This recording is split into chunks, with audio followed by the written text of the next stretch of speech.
Catholic Church misused funds intended for residential school survivors. So I'm thinking of starting a new segment called I Didn't Know the Catholic Church Could Get Worse. Or I didn't know I could did. dislike it more. And this falls under that purview. Okay, so let's get into this. In 2005, the churches that ran and managed the residential schools on behalf of the Canadian government were poised to pay reparations to the indigenous survivors of the residential school institutions. The Catholic Church remained elusive in fulfilling its legal and moral obligation. The church decided that it would be administratively more manageable to respond to the court's demand for reparations by creating a corporate entity. A total of 47 different Catholic churches came together to make the Corporate Catholic Defendants. That's the name of that corporate entity. The purpose was to handle the delivery of some 29 million in cash reparations, 25 million in in-kind services, and another 25 million in cash from fundraisers to the organizations working with residential school survivors. In a 53-page summary from the court records was prepared by Anne McConville and Alexander Gray, both federal lawyers. The summary insisted that the Catholic Church has, quote, breached its obligations in the Indian Residential Schools Settlement Agreement. The Catholic Church purposefully used the money for the residential school survivors to spend beyond their intended allocation. A total of $5 million were spent on legal and administrative fees, with a separate $8 million deducted for legal fees even before the 2005 ruling. So I wanted to highlight this story because, as many of you guys are aware, there have been kind of a moral reckoning going on in Canada as different properties that were residential schools where Indigenous children were separated from their families and basically stripped of their native culture and language. Those properties have been found to have hundreds. Across just 2 properties, there were over 1,000 bodies in unmarked graves. And, you know, this has caused an uproar in Canada. And it's also caused a lot of people to re-examine how the Catholic Church has been operating in Canada. And so the news of this misuse of this whole program and funds from the Catholic Church is actually a little bit older. Like, a lot of these documents came forth from a 2015 case, but because of this revelation, this horrible, shocking revelation of all these unmarked graves across these different properties, it's kind of brought this back up to the surface. And so I wanted to talk about this again. Yeah, Armin? Yeah, I mean, this is great news. Just keep destroying yourself, the Catholic Church. Just want you to be the least popular religious organization. Yeah, I mean, this is what they deserve. This stuff needs to be highlighted more. But I mean, they're still not paying the price for it. Like, this organization needs to be banned. Like, just shut it down. Shut it down already. Like, what the hell? Like, why? What does it have to happen for this to become like an illegal, criminal organization that is just like, internationally, just like, it's not. This is not just about, people. We talk about not banning religions and not telling people, forcing beliefs and stuff. This is not about beliefs anymore, right? This is a criminal organization. This is not about this whole system needs to be shut down, not because people are not free to believe what they want to believe and people want to practice their religions. This is a criminal organization that is just like laundering money to just protect criminals around the world. Any other organization with this level of criminal background would have been like, shut down by now. There would be like, all these people would be in handcuffs. I mean, maybe, yeah. I mean, Australia is taking the lead, so that's good. Nice. But and there's a lot more. Like I'm just hoping that if more people keep seeing this and there's popular demand for being anti the Catholic Church, more government, more politicians will try to appeal to their populations by taking actions against this church. But yeah, hopefully, I don't know. How much more time do you think the church has? How many more years? I'm saying. That's tough. I mean, you are talking about trying to take down literally the oldest institution in the West. Mm. I Is mean, it? you couldn't have like a bigger, Yeah. like it's like Goliath, ironically. Like they are Goliath. Yeah. Well, I mean, the oldest means that this time already. But yeah, they need to go. They need to go. Bye bye. Yeah. Thank you very much. Shut it down. Shut it down. What did Voltaire say? Crush the Lotham thing.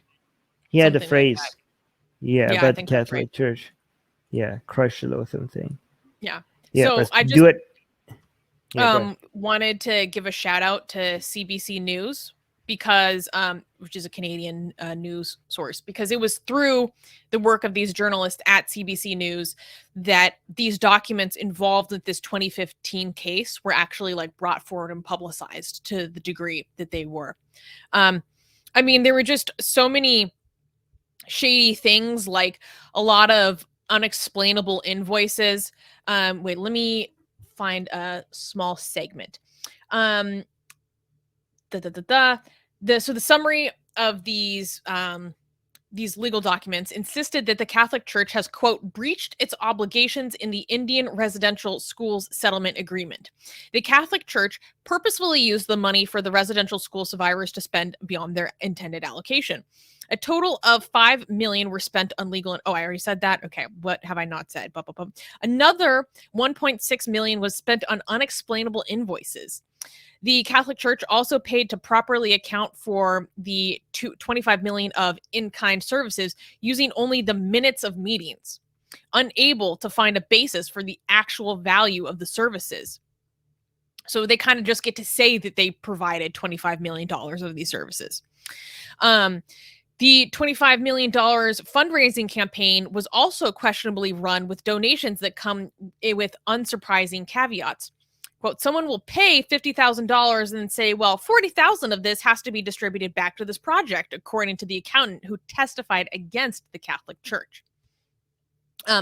Mary Ellen Turpin-Lafond, former court judge and director of the Indian Residential School History and Dialogue Center in the University of British Columbia in Vancouver, called the Catholic Church's actions, quote, unbelievably, absolutely gross. It is completely wrong. The Crown Indigenous Relations Minister is calling it an inexcusable act.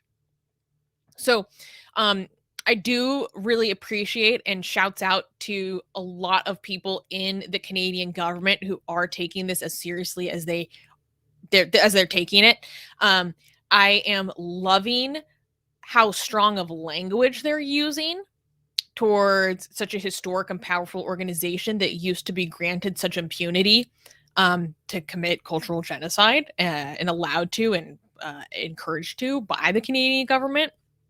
I think I can't speak for everyone involved in the federal government, but I appreciate that there is a very strong push to not back down and to call out these organizations in every way, that they are abusive. I love that attitude. Yeah, I like how in Canada this anti-Catholic attitude by the government is becoming more and more popular. Yeah, this is one thing. Anti-Catholic Church. Anti-Catholic Church. Yes. No, I was like, I saw the speech from Justin Trudeau, and I was like, it's pretty base actually. It's pretty aggressive. Yes. He was talking about like criminal charges. I was like, oh my God, you're making my heart flutter.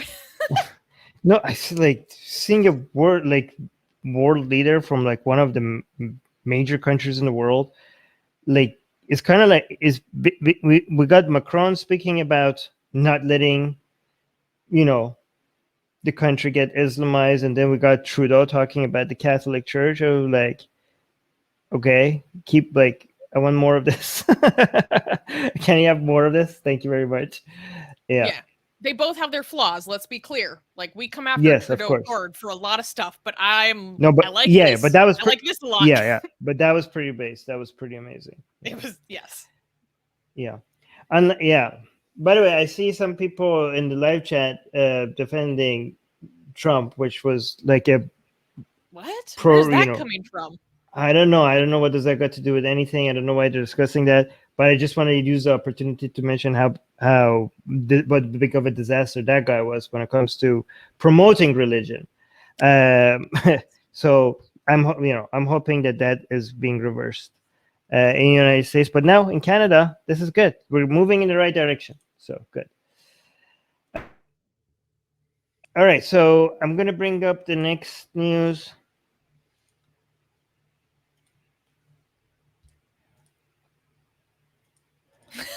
Secular Radio saying next time Susanna is having a bad day, someone send her a news story about how anti-Catholic Church the Canadian government is.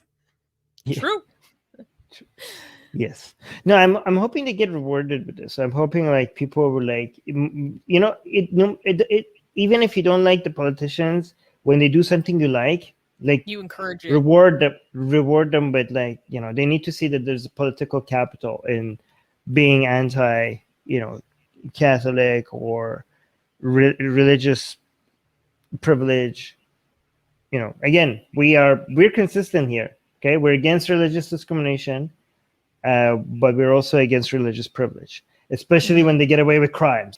Hey guys, if you're a fan of blasphemy and sexy Callie, like me, then you need to be sure to subscribe to our newsletter, link in the description below. Because if you subscribe, we will send you a free copy of our Blasphemous Art ebook. And let me tell you, it is the tastiest blasphemy that you can find anywhere available today. And we are so generous with our blasphemy that we continue to send you more blasphemy every week. So make sure to subscribe, link in the description below.